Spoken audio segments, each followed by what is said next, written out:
Love Kumar Yadav ji, Hari बाबा बांदाश। महाराज जी, मेरा प्रश्न है कि भगवत प्राप्ति से संबंधित ये प्रश्न है। जैसे कि हमने श्री विष्णु पुराण जी में पढ़ा है कि 4 युग मिलकर एक चतुर्युग बनता है, फिर जब 1000 चतुर्युग बन होते हैं तो ब्रह्मा जी का एक दिन, फिर ब्रह्मा जी की आयु 100 वर्ष है, अर्थात सृष्टि इसके बाद प्रलय हो जाती है। महाराज जी, अब प्रश्न ये उठता है कि अगर किसी जीव को भगवत प्राप्ति हो गई तो क्या उस जीव को इस सृष्टि की अवधि तक विश्राम मिलेगा? अर्थात नहीं, अभी अभी इसी क्षण भगवत प्राप्ति, अभी संसार चक्र खत्म, अभी परमानंद में स्थित, कोई प्रलय नहीं, कोई नाश नहीं, कोई परिवर्तन नहीं। उसी को तो जीवन मुक्त परम पद कहते हैं, जहां प्रलय का भी प्रवेश नहीं। प्रलय ब्रह्मा जी के द्वारा रची हुई होती है, हम ब्रह्मा जी के द्वारा रचे नहीं, हमारा शरीर रचा हुआ है। शरीर अभी नष्ट हो जाए कोई फर्क नहीं पड़ता, हम अविनाशी चेतन अमल। और ये जब बोध हो गया, भगवत प्राप्ति हो गई, तो सब भय खत्म, सब नाटक खत्म माया का। जग गए तो स्वप्न में कत्ल हो रहा था, बच गए ना। जो सपने सिर काटे कोई, बिन जागे दुख दूर न होते, सब स्वाप्निक है। सृष्टि रचना भी स्वाप्निक है, सृष्टि पालन भी स्वाप्निक है, और सृष्टि का नाश भी स्वाप्निक है। उस अविनाशी का न रचना होती है, न उस अविनाशी का पालन होता है, न उस अविनाशी का विनाश होता है। वही अविनाशी तुम हो। नैनम छिंदन्ति शस्त्राणि, नैनम दाहति पावका, न चैनम क्लेदयन्त्यापु, न शोष्यति मार्ता। यही आत्मबोध है। और उसी सच्चिदानंद का जब दर्शन होता है तो तत्व ज्ञान अपने आप हो जाता है। खत्म खेल, ये सब है खत्म। समझ रहे हो ना? ये माया का जादू है। उमा कहूं मैं अनुभव अपना, सत हरि भजन जगत सब सपना। अभी समझ में नहीं आया? ये भगवान, ये मैं तो हाथ खड़े करके आपके श्री चरणों की शरण में हूँ, ठीक है, लेकिन कभी कभी ये बुद्धि की तरह से तर्क करती है। ये क्या हमसे उत्तर ले लो? तो इसका अभी कई महीनों से ये तर्क क्या कि जैसे हमको अभी भगवत प्राप्ति हो गई किसी भी, अभी तुम जाना ही नहीं भगवत प्राप्ति किसे कहते। एक बार तो खा के तो देखो, फिर आगे इसके बाद क्या दिखता है। पहले भगवत प्राप्ति का लक्ष्य बना। न सृष्टि है, न पालन है, और न लय है। ये त्रिगुण की माया में है, और त्रिगुणातीत है भगवत प्राप्ति। जब वो दृष्टि आ जाएगी, है ही नहीं।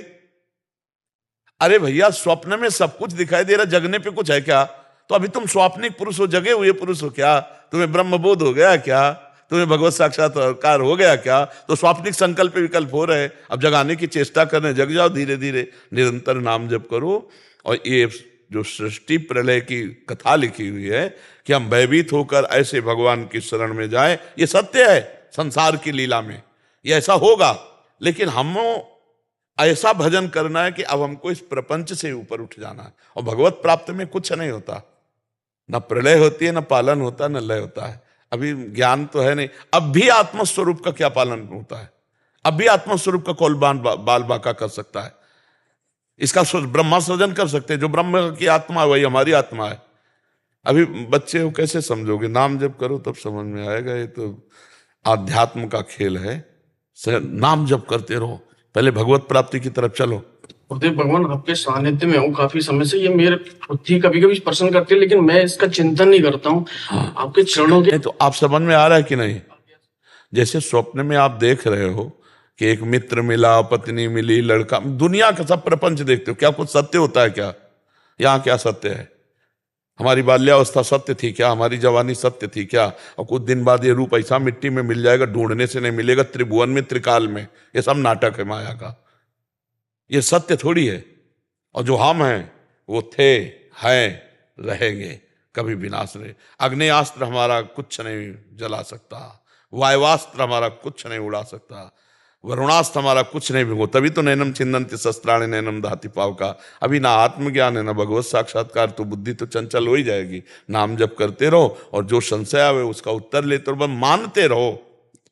आप मानते रहो तो जान जाओगे। अगर मानोगे नहीं तो फिर तर्क में बुद्धि फंसा करके निगेटिव भी चला सकती है, नकारात्मक सोच भी ला सकती है। महाराज जी, मानने के लिए भी पावर चाहिए क्या अंदर? हाँ, भजन के बिना तो मान्यता भी नहीं होगी। भजन इसीलिए बारी मथे घृत होए बरु, सिकता ते बरु तेल, बिनु हरि भजन न भवतरी या सिद्धा। सपना सपना कब लगता है महाराज जी? जब उठ जाते हैं तब सपना लगता है? जब ज्ञान होता है तब। जब ज्ञान हो जाता है तब तो ज्ञान, अपने स्वरूप का बोध हो जाता है, या भगवान का दर्शन हो जाता, तब लगता है कि अरे, जैसे रस्सी को सांप मानकर डर रहे हैं, पर जब तक सीधा प्रकाश रस्सी में नहीं पड़ेगा, और हम रस्सी नहीं जानेंगे तब तक हम डरते रहेंगे।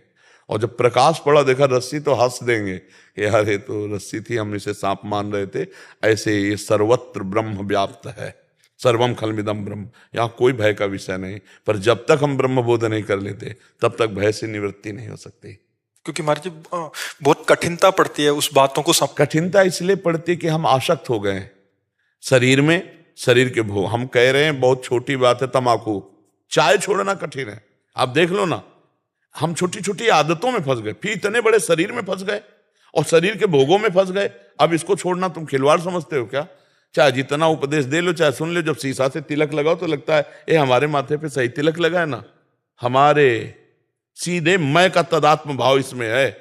और जब ये आ जाए कि ये शरीर अलग है, अंदर का विषय, और मैं इससे अलग हूं, तब अलग खेल शुरू हो जाए। अभी तो इसीलिए कहते हैं सिर्फ नाम जप करो, सिर्फ नाम जप करो, आगे का सब काम नाम संभालता चला जाएगा। नाम जप के बिना कुछ नहीं होने वाला, नाम जप के बिना कुछ। भगवान का मधुर मधुर नाम जो प्रिय लगे, जो गुरुदेव ने दिया हो, वो नाम जप करो, वो सब प्रकाशित करता चला। भगवान के भजन से लोक परलोक शास्त्र सबका ज्ञान हो जाता है। बस भगवान में बुद्धि लगा दे। अगर भगवान का भजन नहीं करोगे तो फिर ये तर्क में और नाना प्रकार के उसमें माया फंसा सकती है।